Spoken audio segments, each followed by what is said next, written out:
জ্বালবে, তারপরে আমরা happy birthday বলবো। 1 2 3 স্টার্ট বলে তখন কেকের ওপরটা সব গলে যাচ্ছে। এর উপরে হ্যাপি এনে দিকে দেখা। স্টার্ট করো।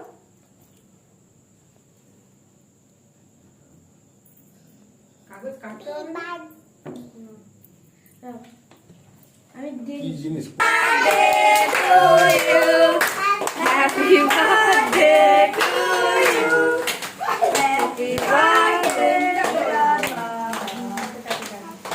Happy birthday to you.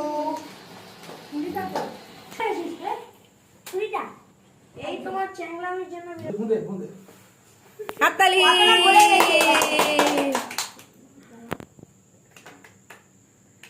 কই মান